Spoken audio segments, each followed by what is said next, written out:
LPU ప్లేస్మెంట్ల రికార్డులు సృష్టిస్తోంది. Final year student 2.5 కోట్ల ప్యాకేజ్ పొందుతున్నారు. 1700 మందికి పైగా ఎల్పియు స్టూడెంట్స్ 10 లక్షల నుంచి 2.5 కోట్ల ప్యాకేజెస్ పొందారు. విద్యా విప్లవం ప్రారంభమైంది లవ్లీ ప్రొఫెషనల్ యూనివర్సిటీలో. ఏపీలో 10వ తరగతి పరీక్షల మూల్యాంకనంలో గందరగోళం నెలకొంది. వేలాది మంది విద్యార్థుల భవిష్యత్ తలకిందులైంది. ఎన్నడూ లేని విధంగా రీవాల్యుయేషన్కు 60% మంది విద్యార్థులు దరఖాస్తు చేశారు. పాస్ అయిన విద్యార్థుల్ని ఫెయిల్ చేసింది 10th బోర్డ్. నారా లోకేష్ ఒత్తిడితో తప్పుల తడకగా విద్యార్థులకు మార్కులు వచ్చాయి. 66,363 మంది స్టూడెంట్స్ రీవాల్యుయేషన్ కోసం అప్లై చేసుకున్నారు. 60% మంది దరఖాస్తు చేసుకోవడంతో కంగు తిన్నారు బోర్డు అధికారులు. ఇప్పటికే 11,000 మంది పాస్ అయినట్లుగా ప్రకటించింది ఎస్ఎస్సి బోర్డు. ఇంకా రీవాల్యుయేషన్ ప్రాసెస్ కొనసాగుతోంది. 10వ తరగతి పరీక్షల మూల్యాంకనంలో ఘోర వైఫల్యంపై విద్యాశాఖ మంత్రి లోకేష్ నోరు మెదపలేదు. ప్రభుత్వ తీరుపై మండిపడుతున్నారు విద్యార్థులు, తల్లిదండ్రులు.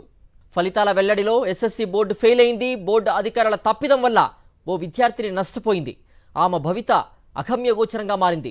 ఏప్రిల్లో వెలువడిన 10వ తరగతి ఫలితాల్లో వైఎస్ఆర్ జిల్లా ఎర్రగుంట్ల మండల పరిధిలోని జిల్లా పరిషత్ ఉన్నత పాఠశాలలో 10వ తరగతి చదివిన గంగిరెడ్డి మోక్షిత సోషల్లో ఫెయిల్ అయినట్లుగా ఎస్ఎస్సి బోర్డు ప్రకటించింది.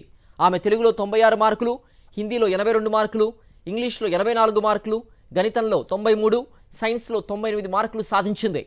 సోషల్లో మాత్రం 21 మార్కులే వచ్చినట్లుగా ఎస్ఎస్సి బోర్డు మార్కుల లిస్టు జారీ చేసింది. దీంతో అనుమానం వచ్చిన మోక్షిత తండ్రి గంగిరెడ్డి మల్లేశ్వరరెడ్డి 1000 రూపాయలు కట్టి రీవాల్యుయేషన్కు దరఖాస్తు చేశారు. అధికారులు జవాబు పత్రం రీవాల్యుయేషన్ చేసి 84 మార్కులు సాధించినట్టు ఫలితంతో పాటు జవాబు పత్రం పంపారు. అంటే ఆమెకు ఏకంగా 63 మార్కులు పెరిగాయి. ఈలోగా జరగాల్సిన నష్టం జరిగిపోయింది. IIIT, AP model schools, residential కాలేజీల్లో అడ్మిషన్ కోసం దరఖాస్తు గడువు ముగిసిపోయింది. మొత్తం 6 సబ్జెక్టుల్లో మోక్షితకు 537 మార్కులు వచ్చాయి. అంటే IIITలో సీట్ వచ్చే అవకాశం ఉంది. వాల్యుయేషన్ అధికారుల తప్పిదం వల్ల ఆ అవకాశం తప్పిపోయింది. దీంతో విద్యార్థిని మోక్షిత తీవ్రంగా కలత చెందుతోంది. 2025 మార్చిలో జరిగిన 10వ తరగతి పరీక్షలు రాశాను. పరీక్షల్లో అన్ని సబ్జెక్టులో 90% మార్కులు వచ్చాయి. అయితే సోషల్లో 21 మార్క్స్ వచ్చాయి. నాకు సందేహం వచ్చి రీవాల్యుయేషన్కి అప్లై చేశాను. రీవాల్యుయేషన్లో 84 మార్క్స్ వచ్చాయి. మొత్తం 10వ తరగతిలో 537 మార్కులు వచ్చాయి. ఈ మార్కుల ద్వారా IIIT మోడల్ స్కూల్, కస్తూరిబా పాఠశాలలో చదివే అవకాశం ఉండేది. సమాధాన పత్రాలు రుద్దడంలో ఉపాధ్యాయుల నిర్లక్ష్యం వల్ల మంచి విద్యా సంస్థలో చదువుకునే అవకాశం కోల్పోయాను. నిర్లక్ష్యంగా సమాధాన పత్రాలు రుద్దిన ఉపాధ్యాయులపై చర్యలు తీసుకోవాలి.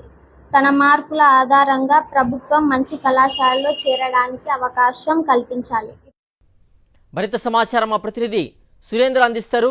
సురేంద్ర, చూస్తున్నాం 10వ తరగతి మూల్యాంకనంలో చాలా గ్రాస్ డీవియేషన్స్ అనేటువంటివి మనకు కనిపిస్తూ ఉన్నాయి. విద్యార్థులు చాలా తీవ్రంగా నష్టపోయారు. ఏవైతే డెడ్ లైన్ లాస్ట్ డేట్స్ ఉన్నాయో ఆ డేట్స్ అన్నీ కూడా మిస్ అయిపోయిన పరిస్థితి కనిపిస్తోంది. విద్యార్థి తన మాటల్లోనే చెప్పడం చూసాం. సో ఎస్ఎస్సి బోర్డు రియాక్షన్ ఎలా ఉంది? విద్యాశాఖ మంత్రి లోకేష్ ఏం చేస్తున్నారు వీటికి సంబంధించి? సిద్ధు, చరిత్రలో ఎప్పుడు లేని విధంగా ఎవరైతే 10th క్లాస్లో ఫెయిల్ అయిన వాళ్ళు దాదాపు రీవాల్యుయేషన్కి 60% మంది అప్లై చేశారు. దాదాపు 6,14,000 మంది పరీక్షలు రాస్తే 4,98,000 మంది పాస్ అయ్యారని, 1,15,000 మంది ఫెయిల్ అయ్యారంటూ ఎస్ఎస్సి బోర్డు తెలిపింది. అయితే 1,15,000లో 66,400 చిల్లర దాదాపు రీవాల్యుయేషన్కి అప్లై చేశారు, రీకౌంటింగ్ అప్లై చేసిన పరిస్థితి కనిపించింది. ఎవరైతే రీవాల్యుయేషన్కి రీకౌంటింగ్ అప్లై చేశారో ఇప్పటికే దాదాపు 11,000 మంది పాస్ అయినట్టయితే ఎస్ఎస్సి బోర్డు ప్రకటించింది. మిగతా వాల్యుయేషన్ కూడా కొనసాగుతుంది. మరింత పాస్ సంఖ్య పెరిగే అవకాశం ఉందంటూ కూడా వాళ్ళు చెప్తున్న పరిస్థితి మనం చూస్తే ఇందాక చూసాం. జమ్మలమడుగులో కానీ బాపట్లలో కానీ ఇవి జస్ట్ ఉదాహరణలు మాత్రమే. అన్ని ఎగ్జామ్స్లో అన్ని సబ్జెక్టుల్లో కూడా దాదాపు 90 మార్కులు వచ్చిన వాళ్ళకి కూడా ఒక సబ్జెక్టులో 20 మార్కులు 23 మార్కులు వచ్చిన పరిస్థితి కనిపించింది. దీంతో అనుమానం వచ్చిన వాళ్ళు ఎప్పుడైతే రీవాల్యుయేషన్కి పెట్టారో అప్పుడే ఈ నిజాలన్నీ కూడా బయటపడ్డాయి. ఒకరు ఇద్దరు కాదు, వేల సంఖ్యలో తప్పులు జరిగాయి. ఈ తప్పుల కారణంగా 10th క్లాస్ చదివిన విద్యార్థుల భవిష్యత్తు అగమ్య గోచరంగా తయారైందని చాలా స్పష్టంగా కనిపిస్తుంది. ఇప్పటికే విద్యారంగంలో సమూల మార్పులు తీసుకొస్తున్నాము, మా ప్రభుత్వం తీసుకొచ్చిన మార్పుల వల్లే పాస్ పర్సంటేజ్ పెరిగిందంటూ ఒక పక్క చెప్తున్నాయి. మరొక పక్క అంటే జనరల్గా 10వ తరగతి పరీక్షలు ఎగ్జామ్స్ అయిన తర్వాత నెల రోజుల తర్వాత, నెల 15 రోజుల తర్వాత రిజల్ట్స్ వస్తూ ఉంటుంది. కానీ కూటమి ప్రభుత్వం అధికారంలోకి వచ్చిన తర్వాత ఎప్పుడు లేని విధంగా 22 రోజుల్లోనే మేము రిజల్ట్స్ ఇచ్చామంటూ లోకేష్ ప్రకటించారు. కేవలం 6 రోజులు మాత్రమే మొత్తం వాల్యుయేషన్కి కేటాయించిన టైంగా ఉపాధ్యాయ సంఘాలు చెప్తున్నాయి. ఇంత ఒత్తిడిలో అంటే ఉపాధ్యాయుల మీద ఒత్తిడి తీసుకొచ్చి ఒక రికార్డును సృష్టించాలని లోకేష్ చేసిన ప్రయత్నం ఫలితంగానే ఈరోజు ఈ రిజల్ట్స్ మీద ప్రభావం చూపించింది. ఇంతమంది విద్యార్థుల భవిష్యత్తు తలకిందలైందనేది కూడా వినిపిస్తూ ఉంది.